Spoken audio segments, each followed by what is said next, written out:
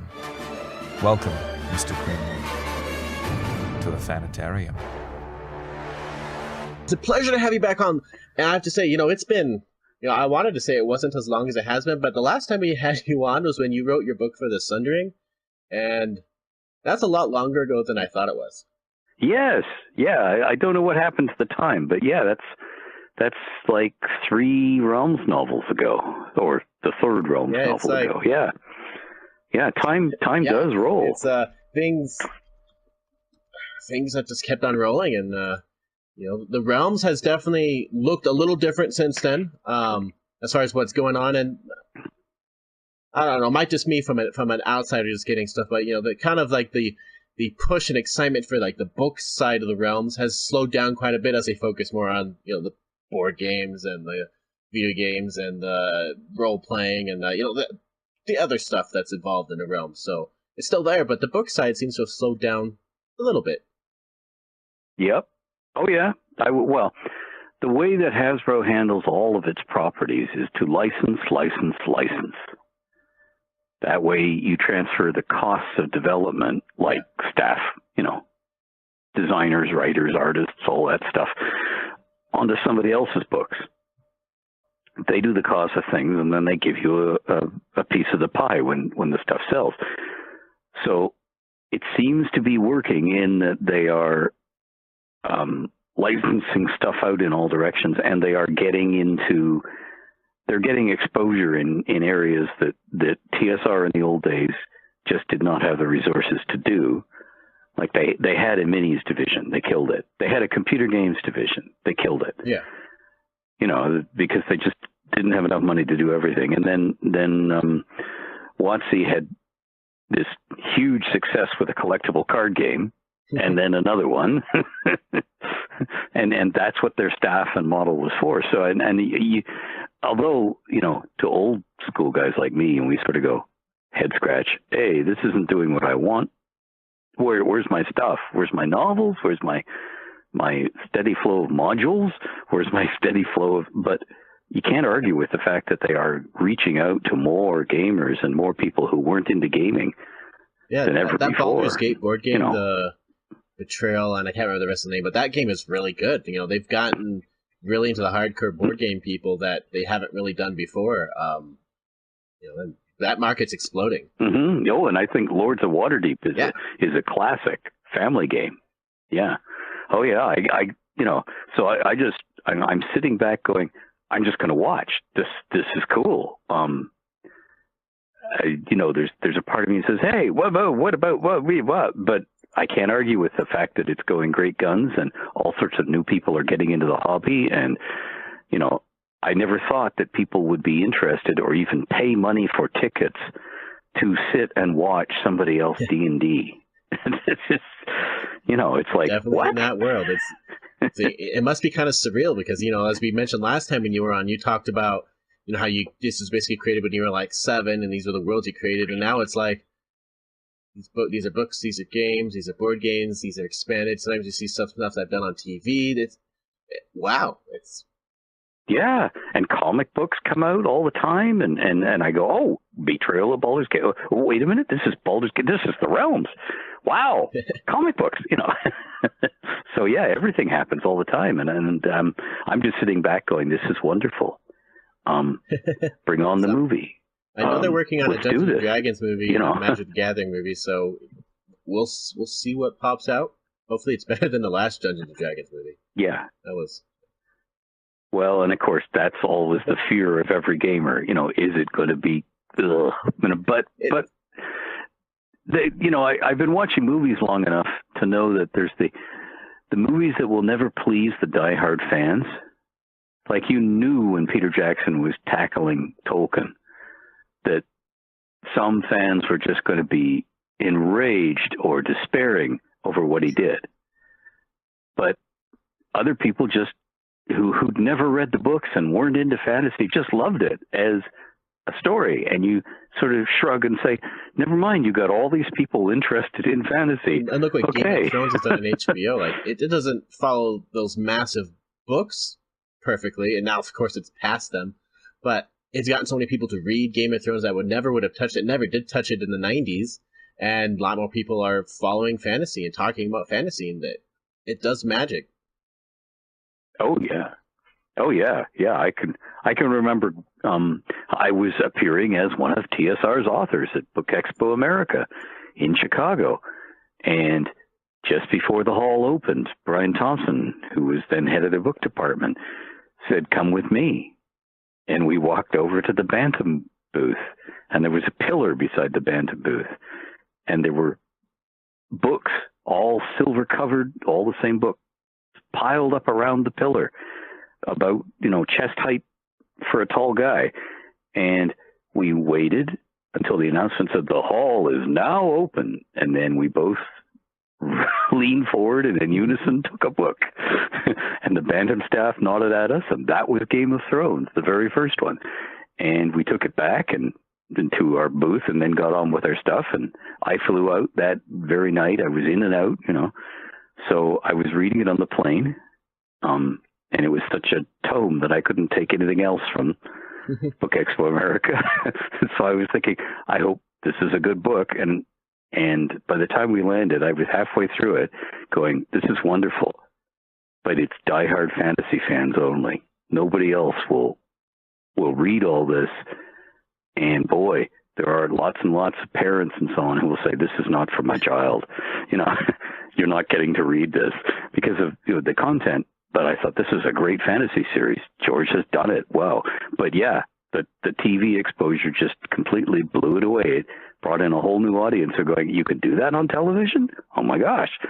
And then of course, gripping characters. And that is the secret to any great story. If you care about the characters and the story grips you, whether you're DMing in the realms or writing your own books or anything. That's what does it. And he did it, you know. But yeah, so did the people, the showrunners, bringing us the TV production. It's just, you know, wow. So can't fault it. Want to see more? And there's a little tiny 5-year-old nerd inside of me still, who is delighted that fantasy is somehow now mainstream. This was my guilty pleasure. This was the stuff that librarians and teachers wouldn't buy. Yeah. You know, it's not proper literature sort of thing, you know, garbage, you know. It's just like, okay, and now all the people like me are in Hollywood making movies. They're making the movies they want to see, and to you, teachers and librarians. And to a varying degree, you know, like, you know, of success, of course, you know, we've gotten Shannara on TV now with Terry Brooks' involvement. Redwall's getting a video game. It's taken so long for Redwall to do something beyond that short animated show they did.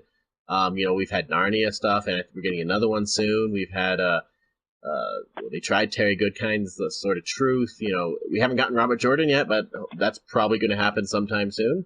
You know, all these classic series are coming, and, you know, it's see how many of them, you know, David Eddings hopefully we'll get sometime soon. Let's see what we can do and what we can do well. And we're getting, you know, Lord of the Rings 5-season $1 billion show on Amazon Prime covering who knows what, but there's lore, so let's do it. Yeah.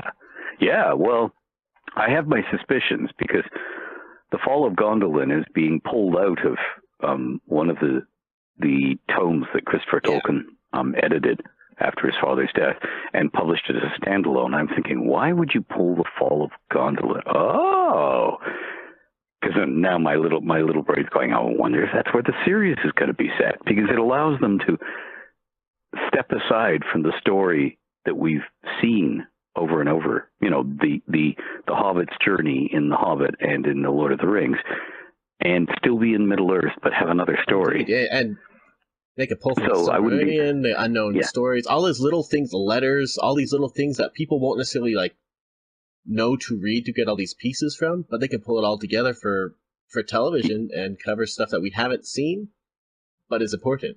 And that's yeah. And I mean, there will always be fans and purists who go, oh, I don't like that. Oh, you shouldn't do that. But on the other hand, that's what people do with stories they love. They play with them. You know, they make up games with them. They make up board games with them. They write fanfic. They play with things they love.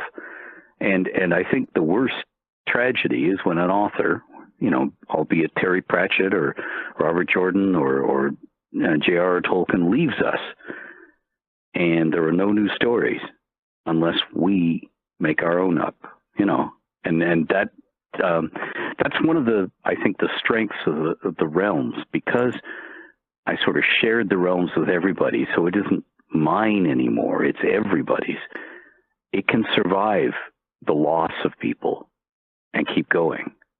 Not that I'm wishing any of us into early graves or anything, but the realms can keep rolling without us. I remember seeing recently, which I'm quite sure you've seen some of, is the creator or co-creator, I should say, of Dungeons and Dragons died a few years ago. But like his unpublished stuff that he did before creating Dungeons and Dragons is now becoming optioned off to make games and so on. And that is just like the material's still there. His legacy still lives on. Yet, you know, he passed away and left a pretty big hole in his side of fantasy. Yeah. I think I think that's why books will never die. They may change their formats from time to time, but they allow people who've been dead for thousands of years to still speak to us. I mean, Shakespeare's plays are being put on everywhere, and you know, they are still relevant, even though they are about sometimes mythical kings and princes in thinly disguised European lands, about things that happened long before any of us were born, or didn't happen at all. He just made them up, but they still grip us as stories. So yes, more, bring it on. I still have 1 or 2 shelves in this house I haven't filled with books. And so I was talking to someone about, you know, having you on the show the other day, and he's like, I can't remember. Has he done anything since the Sundering? And was like, well, I know he had an Elminster book. You see, Spellstorm came out, and that was a big deal because it was 15 years since an official Elminster series label on a book. Even though Sundering does fit in there, and then he did one of the short stories collections, I believe. What Death Masks? I think you worked on. Death Masks is my last novel. There was Untold Adventures or something like that. It was a short story collection. And then you've done a lot of non-realms. And I had a story in that. Greenwood group with Hellmaw and Iron Assassin and Storm Talons and tons of stuff in there. Yeah, yes, Iron Assassin I did with Tor. It was my steampunk novel, and I have a bad record with Tor. My editors die. First Brian Thompson, now David Hartwell. And that sort of orphans the books over and over again. We get rolling on a series, and then the editor dies, and then, okay, that goes away then. So I will probably do more steampunk stuff in the future. But yes, right now, the Ed Greenwood group, as it was, is on hold, and I'm just doing it for me right now and relaunching those first two settings, Hellmaw and Storm Talons. And I still have about 30 other settings up my sleeve, all of them different genres. So it's not like 30 fantasy worlds, medieval fantasy worlds. No, we don't need 30 more. Although, the rest of the world seems to disagree. but no, I came up with a setting for each genre and each gradation of genres. Like there's a sort of Cthulhu type horror. There's comedy, Renaissance fair murder mysteries and stuff like that. And I have a setting to go with each one of them. And I'll get to them when I get to them. Right now, I'm relaunching Hellmaw and Storm Talons, and the Ed Greenwood group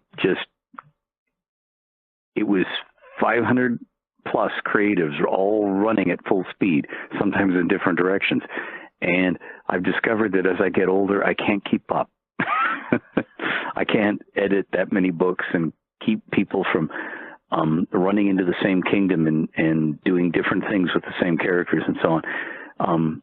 The plan was great, but the way it worked out, no. So we are starting over and going more slowly this time and building. But yeah, the intent that we started the Ed Greenwood group with is still there. We want to bring you a world, a setting you could immerse yourself in all sorts of different ways. So we will have audiobooks and audio dramas. We will have, you can wear some of the clothing if you want to, that characters are wearing in the setting, and have some of the gadgets, the swords, the letter openers, the whatever. You don't have to, but you can. You will be able to get maps, the same maps the characters in the setting would use. And we will have music. We will have paintings and posters and soundtrack, the whole 9 yards to go with games and fiction. So the intent is down the road that if you want it as a fan, we will bring it to you. In the same way that Star Trek is this huge thing and Star Wars is this huge thing. And Star Trek was, a cheap budget TV show that lasted 3 seasons. And from it has grown all this stuff. And you see people wearing Star Trek uniforms, and they have phasers and tricorders and stuff. And there are endless TV shows and movies and games and in all sorts of formats. And you can buy giant models of the Enterprise and tiny ones, and you can have it on your keychain and all that stuff. And that's because fans wanted it. None of that stuff would exist if fans wouldn't say, oh, I want that, I'll buy it. It would have just gone away. But it didn't, because people fell in love with the setting, and they want to be part of the setting. And that's the sort of thing I want to build with the settings that I'm doing now. And I did it for the realms, and I'm still working on the realms every day of my life. But the way in which I was able to bring the realms to people was to relinquish control of it. so that other people are helming it now. And that's fine. That's great. I'm nothing against that. But it means I can no longer do just what I want to do in a setting. And that's why I'm trying some other settings as well, because I'm a creator. I want to create. And there's some days I wake up and I've got a new idea and I just want to run with it. And if it's in the realms, I can no longer just sit down and write a novel and say, okay, put it out there, because it's not mine to do that anymore. That's true. And I imagine that was a bit hard, but I have to say, Iron Assassin, steampunk, Victorian steampunk seems like something very new and fresh for you to try to explore, because that's not what you're known for. Yeah, I've had all this stuff. I mean, because I've been working on the realms for like 53 years now, I think it is. There are lots of things I just didn't have time to get to. So I'd come up with an idea and I'd spike it, to use the old journalism parlance, when we really did have metal spikes on our desks that you could, impale your hand on if you weren't careful. And you took the piece of paper and you just jabbed it on the spike. So the spike had this pile of notes. This was before sticky notes, and this was before computers. But I mean, we literally had piles and piles of scraps of paper with stuff scribbled on it. And in my case, they were ideas for stories I want to get to that just won't fit the realms. You can't tell generational spaceship stories in the realms. Not easily, anyway. You can't say, okay, what if Jack the Ripper was which is what I was heading for in the Iron Assassin. What if the multiple murderer was a sort of Frankenstein's monster, Prometheus type thing being tried out? Yeah. Let's see if this killer has precision. If we can send him, he's this undead. Does he have self-will, sort of thing? And if so, how much? And that sort of thing. That's the things like that I wanted to explore. I could do it in the realms if I was in charge of the realms. But if I'm not, then I have to talk. For instance, they have to be publishing novels. And then I have to say to the book editor, here's what I want to do in my next one. Is that okay? Yeah. And then they have to be able to go, and aliens? How is that going to... Well, you see, they were actually pretty good most of the time. Say, sure, go ahead, Ed, do whatever you want. But in the back of your mind, you're also thinking, okay, anything I do on the page, they have to come up with D&D rules for. And someone else has to be able to take it and use it. So maybe we better not, With such a shared world, it's like, if you write it, someone else has to be able to utilize it in their lore as well, and then it gets messy, and they might not do as well as you, or go off in a direction that you're not exactly comfortable. It can get very shared, messy. Yeah. Yeah. Oh, yeah. And by and large, it worked out fairly well. Over the years, it has, there have been far fewer train wrecks and unintentional problems than I thought there might be. And we've had dedicated fans like Eric L. Boyd and George Krashos who pounce on inconsistencies and make a hobby of explaining them away logically in the world, and building these elaborate explanations to cover the fact that we screwed up again. But it works out, and it has been a delight to watch that sort of creativity at work too. But yeah, that's why I want to do other things as well as the realms. I want to keep on working on the realms to my dying day, and hopefully that won't be tomorrow. Hopefully that will be years from now. But I mean, I also want to work on other things. I want to have fun playing with other sorts of stories and other sorts of storytelling and engaging with fans in different ways. Because one thing I cannot do is stop creating, and one thing I don't want to do is stop playing games. Yeah, that's a good. Yeah, I can tell. I remember one fun thing is last time we had you on, we asked you questions about the realms, where would you like to live in the realms if you could live in the realms and so on.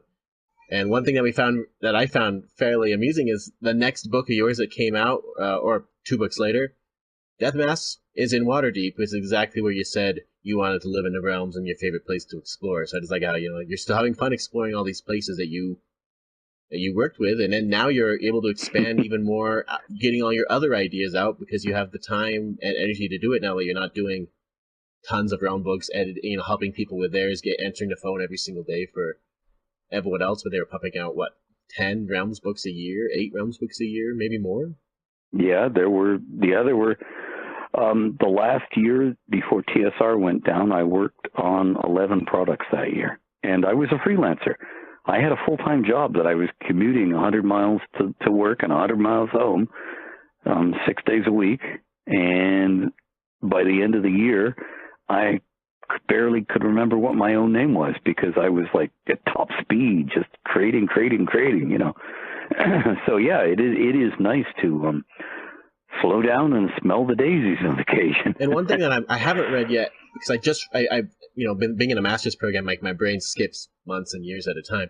But I didn't realize Woman in Practical Armor, the anthology, the third anthology I believe you've edited with Gabriel Harboy, came out, and I've loved the hero one and the villain one you did. So I'm really looking forward to reading that one. As a creator, it's interesting because I talked to a lot of authors, and a lot of you guys, not you necessarily work with this group, but a lot of them work on like the future sci-fi writers, the contests and so on, and help teach college classes and work with anthologies and so on. So what's it like to you as a creator, being able to work on other people's little stories and short stories and help shepherd in other fantasy voices into the genre, be it in the realms or be it outside of the realms with these anthologies and other stuff you've been able to do with the Greenwood group and so on? It's great because at heart, I'm a greedy reader. I want more stuff. I always want more stuff. I'm not one of these people who think, well, if this person gets published, I won't. It's not a competition. To me, it isn't anyway. It's, oh, here's somebody new. Hopefully they'll turn out books for it. Because one of the things I have now noticed, because I've been alive for long enough and reading long enough, my favorite authors have started dying on me, literally, which means you need new favorite authors as well as your favorites from before. You can go back and reread the ones you love, but you do so knowing there will never be another one from that person. So, I love it. It is, to me, it's the reward that you can see somebody starting out and you can pounce on something and say, this is great. I can't wait to see what they do 5 years from now, 10 years from now. This person, and there are people who have begun their writing career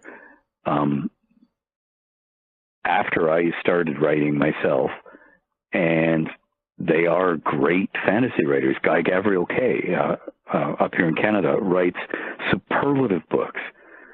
And all of that has happened since I started writing. So it's like you see people, and many of the younger ones, but I mean, I'm just choosing him because we're sort of alike in age. But there's a whole generations following us of younger writers who come up onto the scene and write exciting new stuff. And I'm loving it. I'm getting poor as I buy all these books. My house is crammed with, in fact, I have 2 storage trailers, shipping containers out in the yard full of boxes, mainly books. Oh yeah, because I just couldn't expand the house fast enough to keep up with the books I was buying. My dad is similar. My dad passed away a couple of years ago, and we went there to help put his affairs in order, and we had to document and catalog, I think it was over 10,000 books by the time, and they'd already started getting rid of some. It's like, there's just so many books, and, my favorite author of all time is David Eddings, and so I took every David Eddings books he owned in hardcover, beautiful hardcover.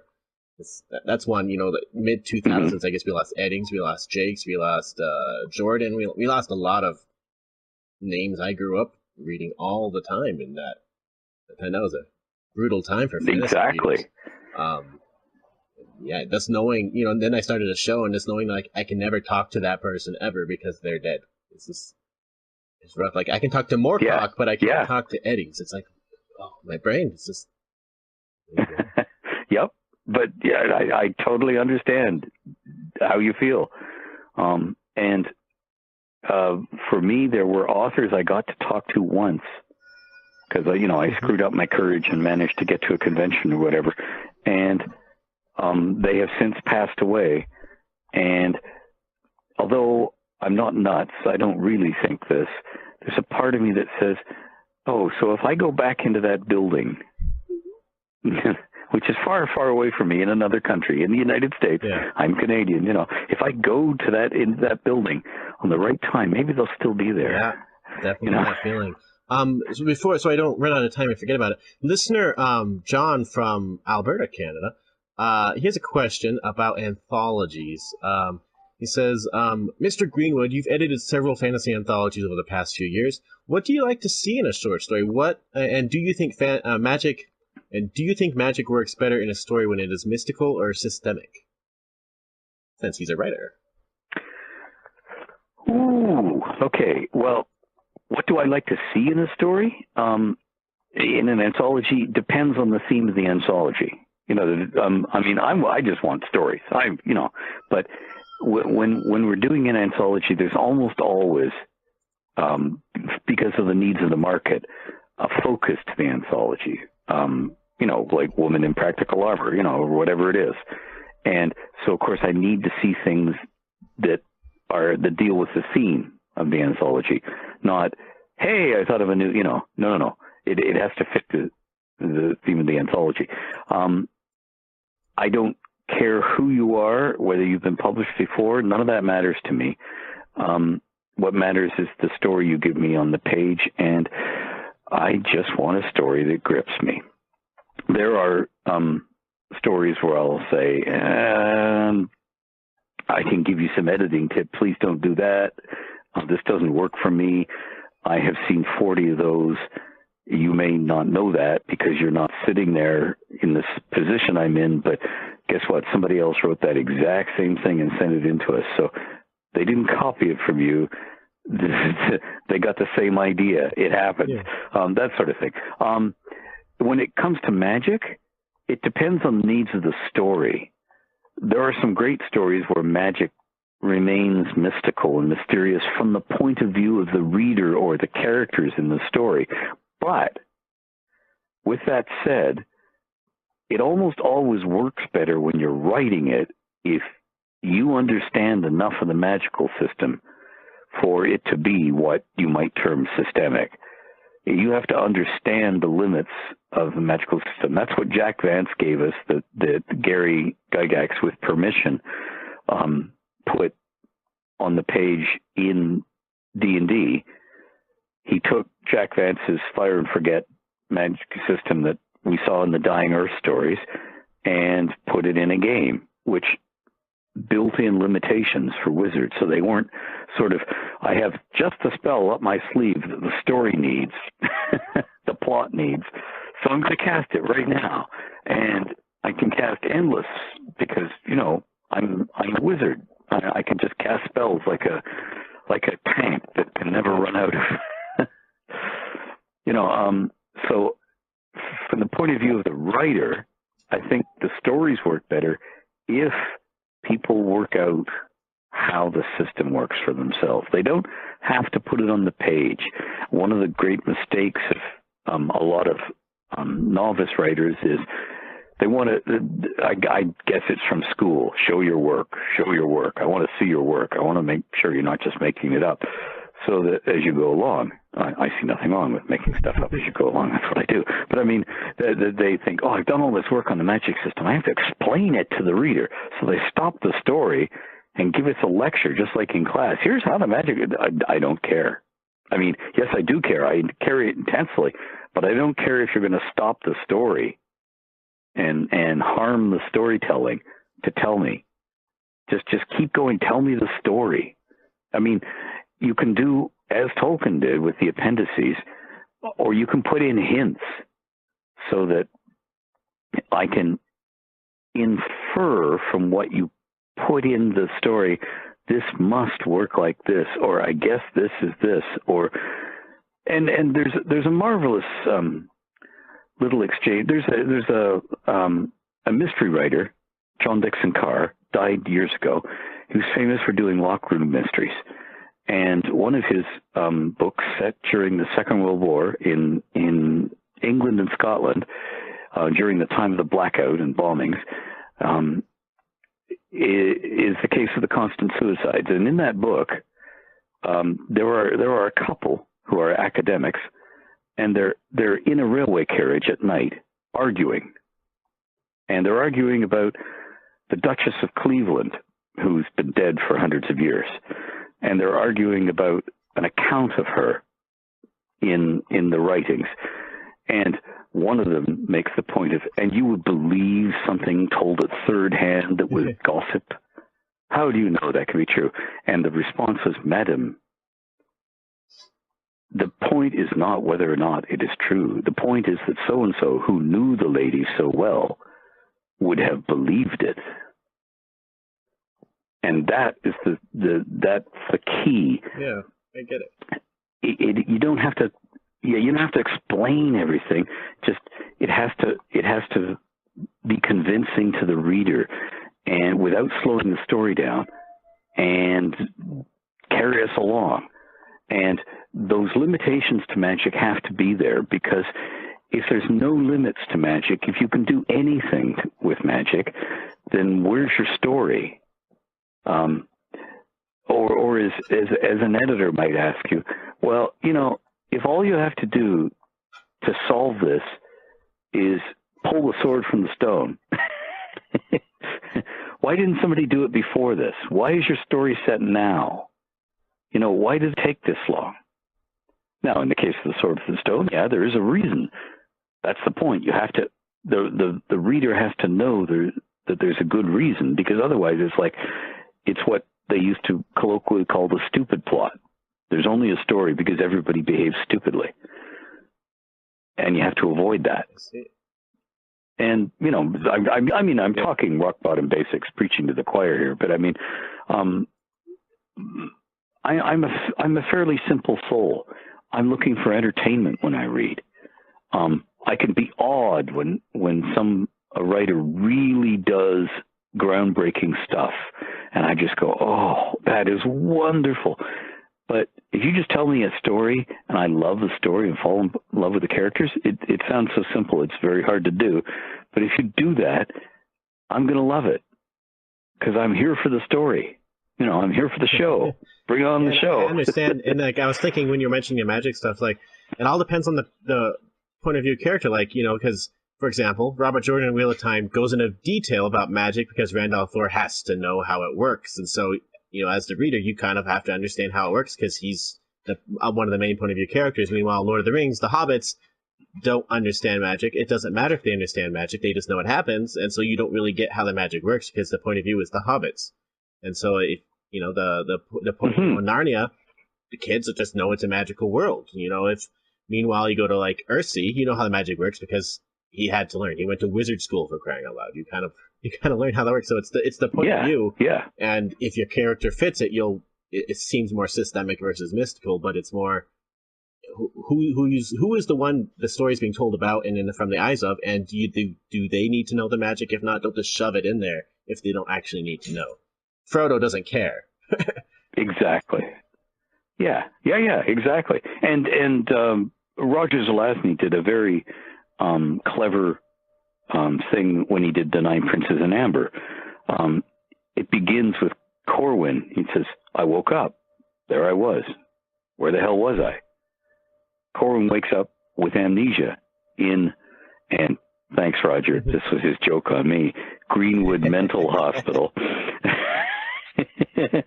But and he doesn't know who he is or how he got there and what's going on. So you learn along with him. And of course, it's a dangerous, people are trying to kill him. And he doesn't know why at first. And that's where the action is, and you're along for the ride. And so it's a very good device for informing the reader. But I do not want a book that ever stops and lectures me like I'm in school, because, hey, I have school for that. The book is my escape from school, I hope. Indeed.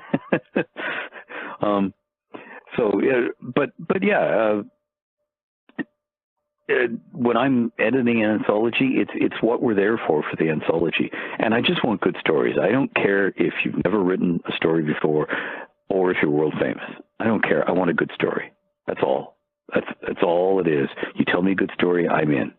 That's what it really comes down to. As we are just about out of time, that's a kind of a perfect place to wrap this up. It's been an honor to have you back on. I love hearing your stories. I love reading them. I'm going to be, now, once I finish in 2 weeks, and then I'll have time to read again. So I get caught up on some of this stuff, because I read Spellmaster, but I still need to read Death Masks and so on, because it looks so good. And Iron Assassin, and I hope other people check out too. Or, I know my co-host, who's actually in line for a certain Avengers movie right now, would love Woman in Practical Armor, because that's exactly the type of stuff she likes to read. And so we'll definitely be reading those now that I have time. Check it out again. And thank you so much. Where can people continue to follow your work, your comments, your stories, your ideas? Where's the best place for people to keep track of what Ed Greenwood is up to? The Edverse, out on the internet, or follow me on Twitter at the Edverse, and look for the Ed Greenwood books on Amazon and at our site. And I'm working away on stuff. I'll be there. When you have time, I will be there. Talking to everyone who's ever worked on the realms, whenever they have a question, they don't call Ghostbusters, they call you every time. Oh yes, and in fact, send me questions. I will answer them. I answer questions on Twitter every day about the realms, and I will probably record some of my answers and put them up on YouTube on my all these YouTube years channel. Later, still going strong. Yeah. Thank you so much, sir, for your time. Have a good day. Great, sir. Thank you. This was fun.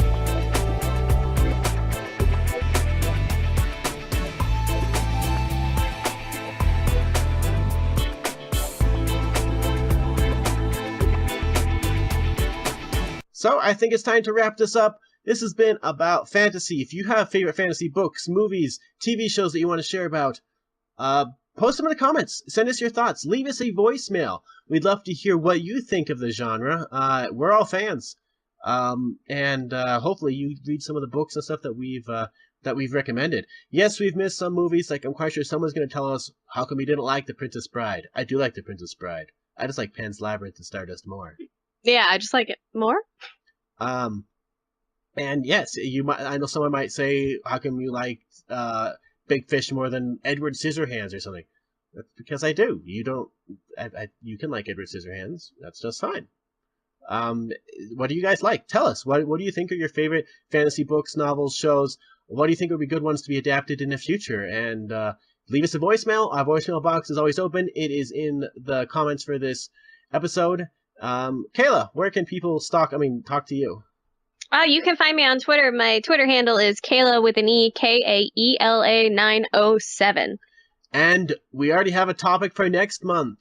With Avengers Infinity War coming out as this episode is being released. Next month, we're going to be talking... I'm not ready. We're going to be talking Infinity War. We are going to have Brian Sipe, the makeup artist who is on X-Men Apocalypse, Guardians of the Galaxy Volume 2, and someone who's working on Infinity War. He is returning. We're going to talk to him again, this time on the Fanitarium, as he worked on Marvel's Avengers Infinity War. We're going to talk about the makeup of the characters, and that... He can talk about it now! He can actually talk! Hooray! And we're going to be talking Avengers Infinity War with Brian Sipe. It'll be a Marvel episode, and then we'll probably have a Star Wars one after that. Who knows? But we're definitely talking Marvel next time, Infinity War. It's a big film. See it before that episode comes out, because there'll probably be some spoilers. There. Yeah. It'll be marvelous. I'll show myself out. And on that note, we're done, folks. Till next month, where we talk about Marvel's Avengers Infinity War. That is it, boys and girls. No